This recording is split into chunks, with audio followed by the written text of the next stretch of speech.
Yo, yo, yo guys, check, kamusta mga idol? So ayan, good morning sa inyo ng Monday. Actually, magtatanghali na mga idol, no? So mag-update tayo ngayon. Grabe ang ating mga news at grabe yung nangyari kaninang madaling araw. Actually, parang gabi pa lang ata, no? So kung titignan nyo mga idol sa ating chart, dito, mga gabi nga to mga lods, no? Alas 11, simula alas 9 nag-pump, no, yung ating XRP, and then ngayong madaling araw nag-drop siya.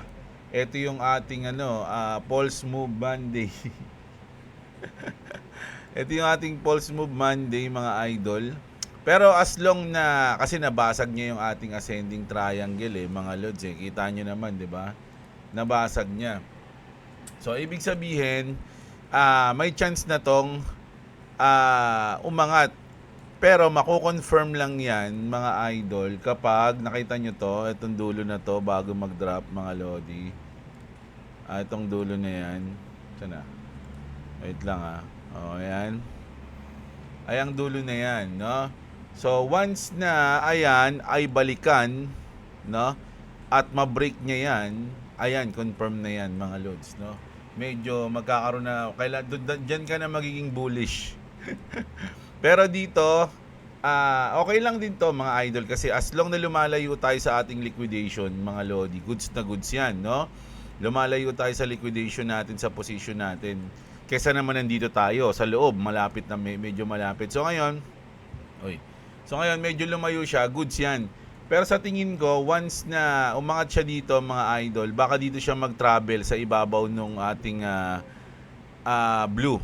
Pero sabi ko nga, once na it's either dyan, gawin niya yan, kasi ngayong week na to, medyo maraming mangyayari ngayong week mga idol Mababalita natin yan mamaya. So, magkakaroon tayo ng mga spike siguro dito, no? Spike pataas, spike pababa.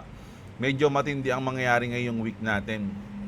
At kung sabi ko, mabibreak tong up na to mga lodi, itong 1.5 kasi dito tayo nauntog sa 1.5 mga lodi, kita nyo yan. Sa 1.5 dyan tayo nauntog. So once na ma-break natin yung 1.5 na yan, medyo baka umabot tayo ng 1.6 to 1.65, no? Ayan yung sa tingin ko. Kasi andito, ito yung ano natin dyan ayan, no? 1.62 mga idol, kita nyo yan, yung dulo na yan, 1.6 yan. Okay, so eto 1.5. Gets nyo? So once na ma-break natin o mabalikan niya yan, kasi nauntog siya pero alam ko talaga medyo babalik-balikan niya tong 1.5 na to. Itatry niya i-break yan. At once na ma-break niya yan mga idol, ayan, pang na-break niya yan, ang next na target niyan is 1.6 na. Okay? Diyan na tayo sa 1.6, babasag mga idol. Pwedeng mauntog tayo dyan, bumaba ulit, or i-break niya din mga lodi. Ganun yung pwedeng mangyari, okay? So, waiting lang tayo mga idol. Medyo kahapon, ang daming na-hype kasi nabasag yung ating triangle dito. Medyo nagulat din ako, sabi ko, uy, parang iba yung galaw niya, no? Medyo mas umangat siya kumpara mo sa Bitcoin at sa Dogecoin na ating binabantayan. No, pero yung SUI, medyo malaki yung inangat ng SUI mga idol, Kita niyo yung SUI? Grabe, Ilang percent to? Check nga natin. Kahapon umangat siya ng 34%. Oh my goodness, no? Grabe si SUI. Magkakaroon din tayo ng ganyang chance mga idol. Wait lang tayo. Titignan natin kung mababasag yung ating mga resistance dito. Okay? So ayan, mag-news na tayo mga idol at malupit at kapanapanabik ang mga balita natin. Unahin na natin dito mga lods, no? Eto medyo ng trash talk si Belarus President Lukashenko, mga idol. Medyo minaliit niya si Daddy Trump dito. Sabi niya, President Trump has just exposed the US is weaker than everyone thought. Mga idol, no? So mas mahina pala ang US, parang ganoon yung sinabi niya. Na-expose ni Trump ngayon na mahina ang US, hindi niya kaya. Bakit daw mga idol? if they couldn't handle Iran, they can't mess with the China. Sabi niya rito, kumbaga, hindi nyo nga matalo yung Iran tapos lalabanan nyo pa yung malaking bansa na China.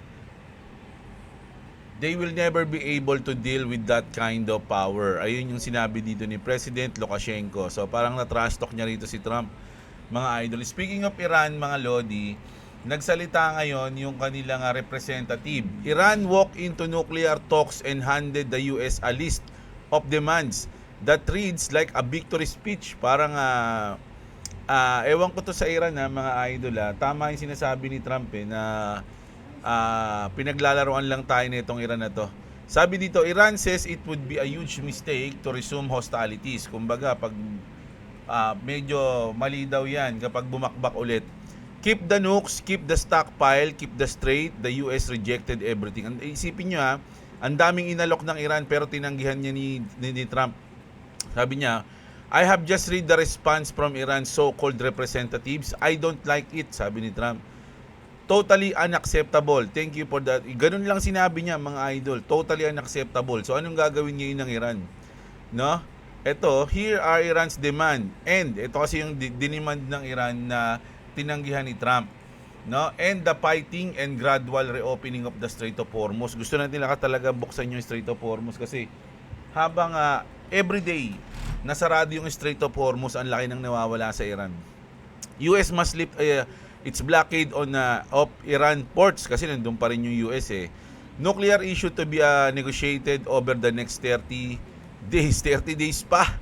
Hindi na yan. Hindi na papayag si Trump niyan. Iran will to suspend uranium enrichment but for a shorter period than the 20 years moratorium the administration is proposing. No, kumbaga sabi kasi ni Trump, hindi kayo wala kayong papakialaman sa nuclear sa loob ng 20 years.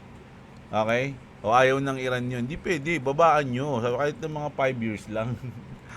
Hindi papayag si Trump niyan, mga idol. Kaya sinabi niya, totally unacceptable. So, anong gagawin ngayon ng Iran dyan, mga idol? Ako, kahit ako, mga idol, sa part na to, parang humahaba na lang to Nag-aanuhan na lang sila, nagdi-delay, nagpapatagal na lang sila, mga lods. No? Kaya nga sabi dito ni Trump, Iran has been playing games with the United States and the rest of the world for 47 years. Delay, sabi ni Trump.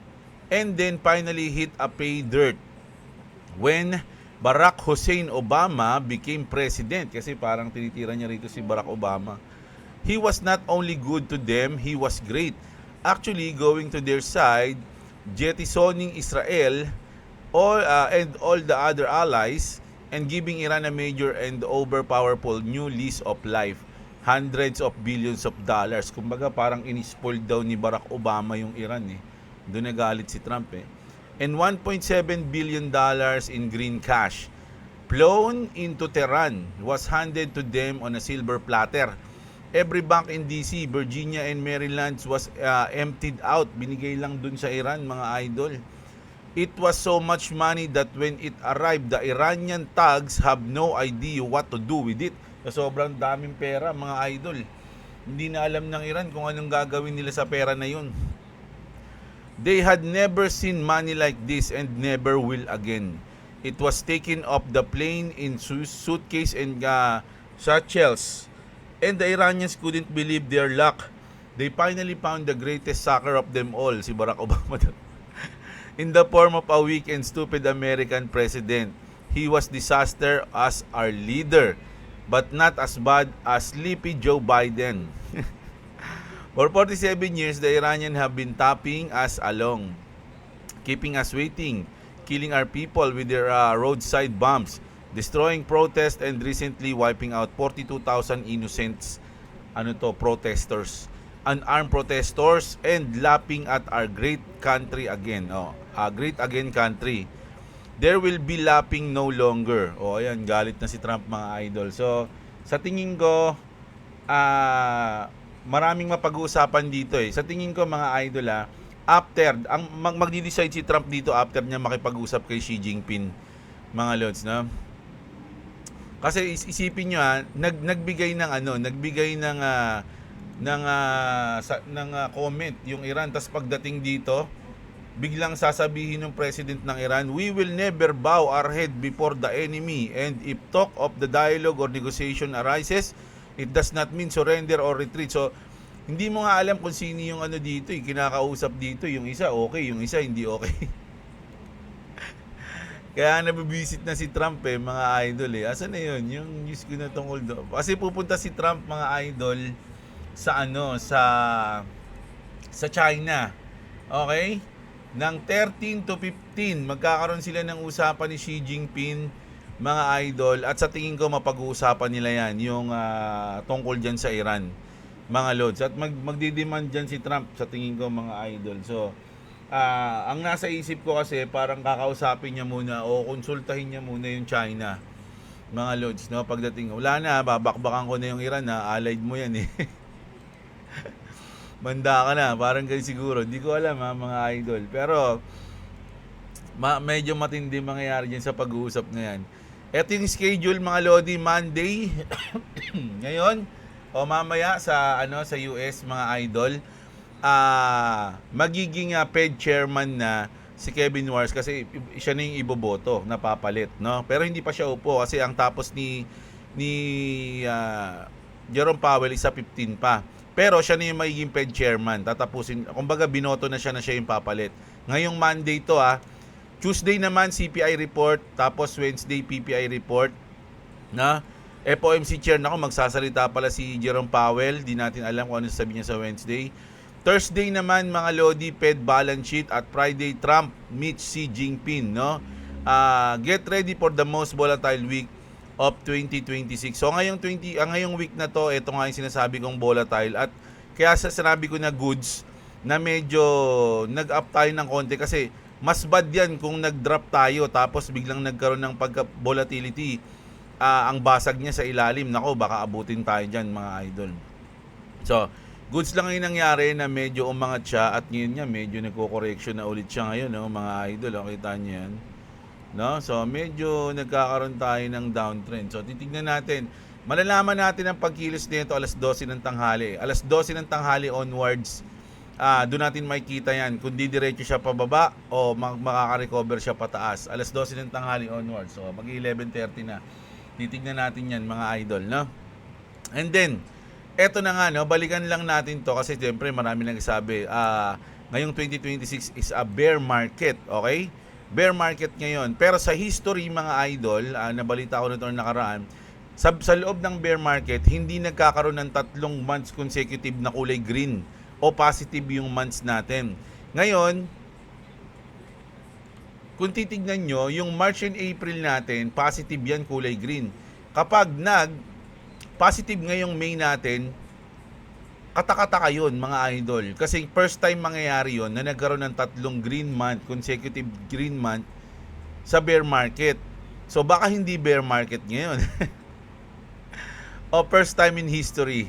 Ganun yung mangyayari, mga idol, no? Sabi dito, historical Bitcoin pattern nobody is talking about. 3 consecutive green months during a bear market never happened in Bitcoin's entire history. February, green, March, April, no? The data says may close red. Sabi nga ngayon daw, ngayong May, kasi hindi pa naman tapos yung May 'Di ba? Hindi pa tapos yung May. So pwede pang mag-red 'yan. No? Kaya nga sinasabi nila fake pump yung nangyayari ngayong May dahil magre-red magne-negative ngayong May. Ayun yung sinasabi nila. The data says may close red. Every catalyst says otherwise. When data and narrative conflict, data usually wins. Sell in May and walk away. So marami nang sabi na hindi, magre-red yung May, so magbenta na kayo, etc. etc. Ayun yung sinasabi nila, mga idol. So nasa inyo yan Kailangan meron kayong strategy. Pasok ba sa strategy nyo na ngayong May pwede kayo magbenta o hindi? O ngayong May magbenta kayo at tignan nyo na lang kapag bumaba na saka kayo magbodega. Nasa inyo yan, mga idol. Okay? At eto na, Powell's Fed Chair role to end this week. Jerome Powell term as a Fed Chair officially end on May 15. Meanwhile, the US Senate is expected to vote on Kevin Warsh as the new Fed Chair on May 11. So ngayon nga yan, no? Yung Senate is expected to vote Kevin Warsh, no? Kumbaga ngayon sila magbobotohan. The last step in the confirmation process. That means Warsh Trump's nominees to lead a lower rate regime change could be confirmed before Powell's term expires. No, kumbaga, magiging ano rin to mga idol. Kasi hindi pa ina-announce ngayon wala pang botohan Pero ngayong Monday yan. Sa tingin ko, once na ma-confirm na si Kevin Warsh na o siya na yung binoto ng lahat, magre-react yung market. Okay? Pero ngayong day, within this day to, mga idol within this day.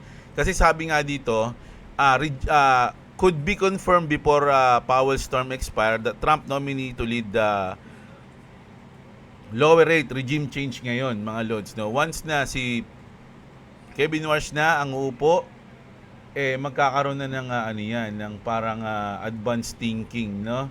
Na magkaka-trade na yan kasi si Kevin Warsh na yung nakaupo ito ganyan. Makaka-apekto yan sa market. Kikilos yung market sa tingin ko lang, mga idol, ngayong araw na to.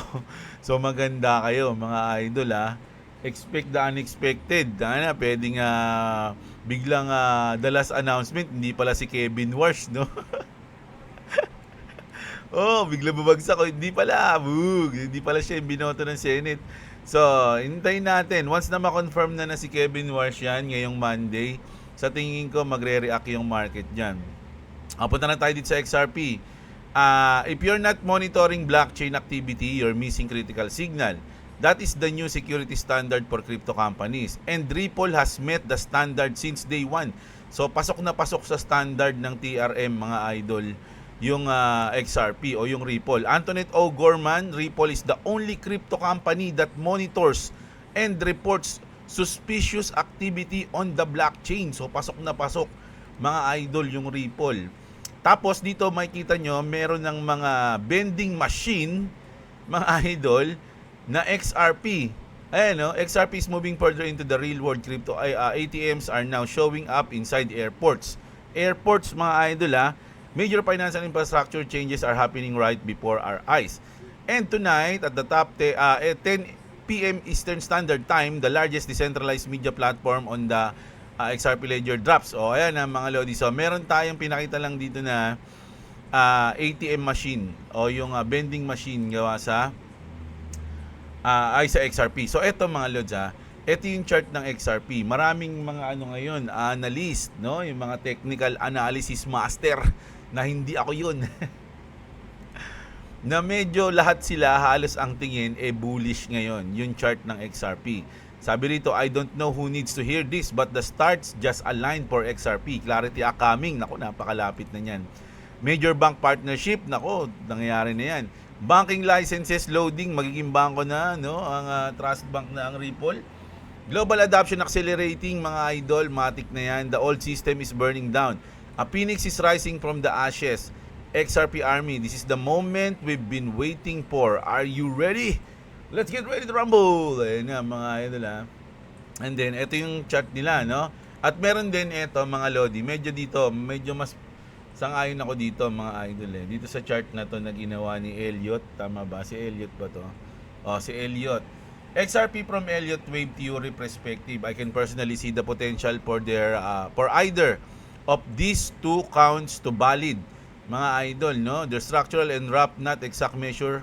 Here, I'm not an expert. So, ganun din siya. Parang ako. For this reason, I'll be leveraging, etc., etc. So, ito mga idol, para sa akin, mas sa akin dito, na pwede tayong umabot ng mga, ngayong 2026, sa akin kasi mga 2026 mga idol, hanggang end of 2026 siguro, close to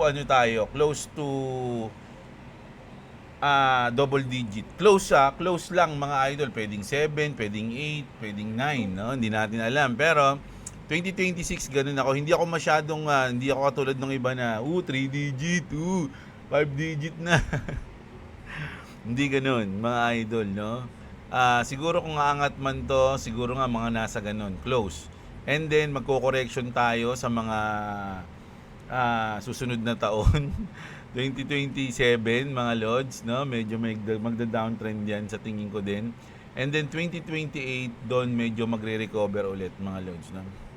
At slowly uptrend yan, mga lods, no? Ayun yung sa akin, hindi ako kasi yung masyadong masyadong hype, no? mga idol. Sapat na sa akin yung mga ganyan. Ito nga, tingnan nyo. Sobrang taas ng expectation nila dito, mga idol. Aabot ng $43. No? Ako nga, sabi ko, close to, ano lang ako close to 2 digits lang ako, mga idol. Happy na tayo dun. Mga lods, no? Mababayaran ko na yung mga utang ko. Okay. So, ayun yung news natin ngayong umaga ha, mga idol. So, mamaya may, kasi inihintay ko yung 12 Mga lods, marami mangyayari ngayon. Update tayo mamaya. Yung pagboto kay Kevin Warsh, mga lodi, ngayong araw yan. At sabi ko nga, 12 ng tanghali onwards, magkakaroon tayo ng pagkilos, mga idol, o reaction sa ating market. Okay? So, ayan ayun yung update natin ngayong umaga. Kita-kits tayo mamayang hapon, mga idol, o gabi, mga lods, sa pangalawang video natin. Mag-subscribe kayo at syempre sana i-like nyo yung video natin. Malaking tulong na yan sa ating channel pag nila-like nyo, okay? So ayun lang, magandang araw mga idol, kita-kits tayo at What's up, what's up? thank you.